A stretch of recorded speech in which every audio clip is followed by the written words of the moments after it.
The search continues this morning for a missing little girl who family members believe was abducted. Some areas could see flooding. Let's check out this map in our newsroom this morning. Now, reservoir officials say this red you see right here, well, that's where water could overflow if the Pearl River floods. Police spotted more than 20 bullet holes outside the home. The highest number we've seen is 26 right here in front of the door. The family tells us they don't know who did this, but it was all over a dog. Unbelievable video of that fire. Take a look. Now you can see the huge flames overlooking the capital city late last night. Jackson police are preparing for their memorial service this morning at 10 o'clock. And there are messages of condolences, most of them emails into our newsroom. And let's take a look at one of them. This is from Secretary of State Delbert Hosemann, who says, quote, "Not one, but 2 trees uprooted in Faulkner's backyard. If you look at the tree pattern above, you'll see that tornado ripped through this community, damaging several homes on Greenfield Lane.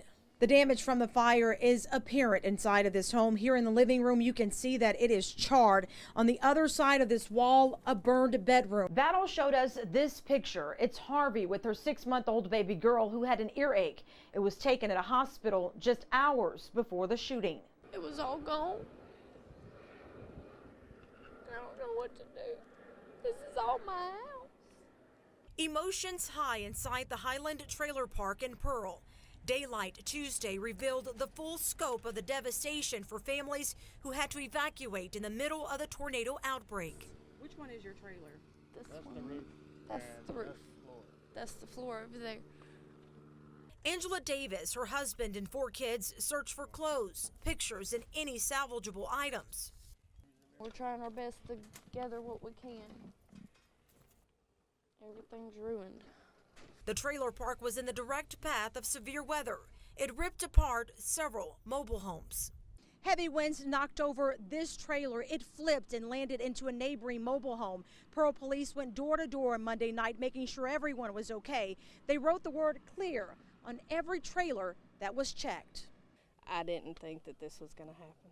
Alicia Prance found her home on its side, but she's comforted knowing her husband left minutes before the bad weather.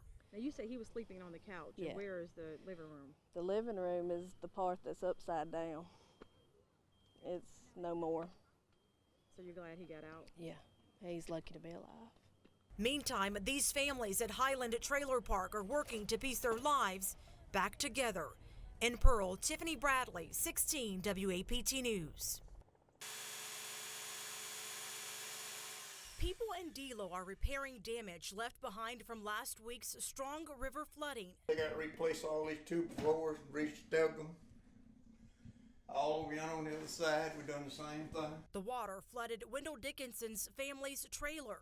It got up in the vents and just, I'd say 3 or 4 inches in the trailer. We talked to Dickinson last week. It was then his fishing pond was covered in water. Here's what it looks like now. And this is his backyard barn that you couldn't recognize just a few days ago. I guess I lost everything. We also captured unbelievable flooding at Delo Water Park. The water receded and it's now open for business. Luckily, it didn't get our cabin. It didn't get in any campers or anything, so we were real fortunate. The mayor says residents won't get any federal assistance because MEMA told him there wasn't enough damage in Delo. But for residents who are uninsured, it's a tough pill to swallow. Are you going to pay for the damage? Out of our pocket. That's where it's coming from. In Simpson County, Tiffaney Bradley, 16 WAPT News. The Hinds County Jail in Raymond is a disgrace. Prisoner rights attorney Ron Welch says he's got photo proof of neglect at the Raymond Detention Center. Welch says he found several violations at the facility that he listed in this proposed order, asking a judge to close the work center. Welch highlighted this photo of an overcrowded holding cell. Everybody that I found in those 53, everyone had been there longer than 24 hours. Many had been there several weeks. Welch says he also found poor lighting and broken fixtures that could be turned into weapons. That particular item right there, broken, can turn into shards, which can be used as what they call a shank. He says the jail is a safety hazard for inmates and its workers. And now he's asking a judge to close the Hinds County Work Center at the facility and remove more than 100 state inmates. I believe the order will go to the judge for his signature sometime today or the week, so we should have an order back either the end of the week or the beginning of next week. The Hinds County supervisors are also facing a court order to repair safety issues like broken doors at the jail. The county attorney says they'll also take this new complaint into account. It voted this morning, it voted yesterday to take the appropriate steps. It's taking the appropriate steps to comply with our court orders. Tiffaney Bradley, 16 WAPT News.